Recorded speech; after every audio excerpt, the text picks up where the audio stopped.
ಸಾಮಾನ್ಯ ವ್ಯಕ್ತಿ ಅಲ್ಲ ಅವರು. ಈಗ ಮಹಾರಾಷ್ಟ್ರದಿಂದ ಪಾದುಕೆಗಳನ್ನ ಕಳಿಸುವಂಥವ್ರು ಅವರೇನು ಯಾರು ಮೂಢರಲ್ಲ, ಮುಟ್ಟಾಳ್ರಲ್ಲ, ಅವರೆಲ್ಲ ತಿಳುವಳಿಕೆಸ್ತರು, ಜ್ಞಾನಸ್ಥರು. ಅವ್ರು ಬದುಕಿದ್ದಾಗ ಪಾದುಕೆಗಳನ್ನ ಹಾಕ್ಬಿಟ್ಟು ನಿಮ್ಮ ತಾಯಿಯವರು ಅಂಬಾ ಭವಾನಿ ಅಂತ ಅವ್ರು ಹೇಳಬೇಕಾದ್ರೆ ಅವ್ರಿಗೆ ಸೂತಕನೇ ಇಲ್ಲ. ಅವ್ರ ಬಗ್ಗೆ ತಪ್ಪಾಗಿ ಮಾತಾಡೋದನ್ನು ಮಾತ್ರ ಉರಿದೋಗ್ಬಿಡ್ತಾನೆ. ಅವ್ರಿಗೆ ಏನಾಗುತ್ತೆ, ಸಂಸ್ಕಾರ ಜ್ಞಾನ ಇರಲ್ಲ.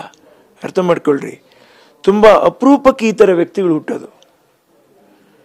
ಹಾಗಾಗಿ ಯಾರೋ ಒಬ್ಬರು ಹೇಳಿದ್ರು, ನಾವು ಒಳಗಡೆ ಕರ್ಸ್ಕೋಬೇಕು, ಹೊರಗಡೆ ಕಳಿಸ್ಬೇಕು. ಒಳಗಡೆ ಕರ್ಸ್ಕೊಳ್ಳೋಕ್ಕೆ ನೀನು ಯಾರು? ಯಾವ ತಾಯಿ ಯಾವ ಗಳಿಗೆನಲ್ಲಿ ಮಗುನ ಹೆರ್ತಾಳೆ ಅಂತ ಹೇಳೋಕ್ಕೆ ನೀನು ಯಾರು? ಯಾವಾಗ ಸತ್ತೋಗ್ಬಿಡ್ತಾರೆ ಅಂತ ಹೇಳೋಕ್ಕೆ ನೀನು ಯಾರು? ನಿನಗೆ ಯಾವ ಅಧಿಕಾರವೂ ಇಲ್ಲ ಈ ಭೂಮಿ ಮೇಲೆ. ಆಸ್ತಿನ ನೀನು ಇರೋವರೆಗೂ ಮಾತ್ರ ಆಳಕ್ಕೆ ಸಾಧ್ಯ. ನಾಳೆ ಬೆಳಗ್ಗೆ ನೀನು ಹೊರಟೋಗ್ತೆ ಅಂದರೆ ಇನ್ನೊಬ್ಬರಿಗೆ ಹೋಗುತ್ತೆ.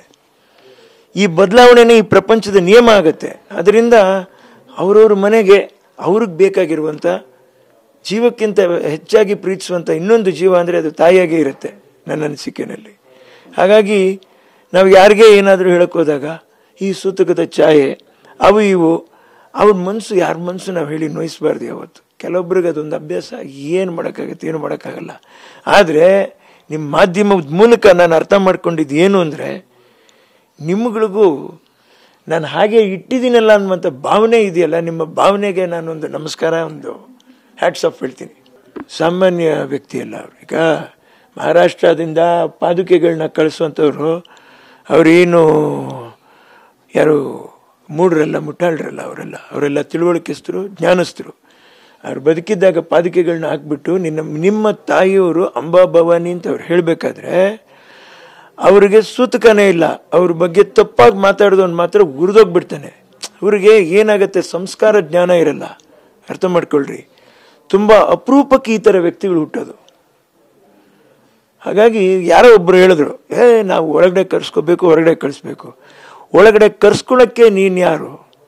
ಯಾವ ತಾಯಿ ಯಾವ ಗಳಿಗೆನಲ್ಲಿ ಮಗುನ ಹೆರ್ತಾಳೆ ಅಂತ ಹೇಳೋಕ್ಕೆ ನೀನು ಯಾರು? ಯಾವಾಗ ಸತ್ತೋಗ್ಬಿಡ್ತಾರೆ ಅಂತ ಹೇಳೋಕ್ಕೆ ನೀನು ಯಾರು? ನಿನಗೆ ಯಾವ ಅಧಿಕಾರವೂ ಇಲ್ಲ ಈ ಭೂಮಿ ಮೇಲೆ. ಆಸ್ತಿನ ನೀನು ಇರೋವರೆಗೂ ಮಾತ್ರ ಆಳಕ್ಕೆ ಸಾಧ್ಯ. ನಾಳೆ ಬೆಳಗ್ಗೆ ನೀನು ಹೊರಟೋಗ್ತೆ ಅಂದರೆ ಇನ್ನೊಬ್ಬರಿಗೆ ಹೋಗುತ್ತೆ. ಈ ಬದಲಾವಣೆನೇ ಈ ಪ್ರಪಂಚದ ನಿಯಮ ಆಗುತ್ತೆ. ಅದರಿಂದ ಅವರವ್ರ ಮನೆಗೆ ಅವ್ರಿಗೆ ಬೇಕಾಗಿರುವಂಥ ಜೀವಕ್ಕಿಂತ ಹೆಚ್ಚಾಗಿ ಪ್ರೀತಿಸುವಂಥ ಇನ್ನೊಂದು ಜೀವ ಅಂದರೆ ಅದು ತಾಯಿಯಾಗೇ ಇರುತ್ತೆ ನನ್ನ ಅನಿಸಿಕೆಯಲ್ಲಿ.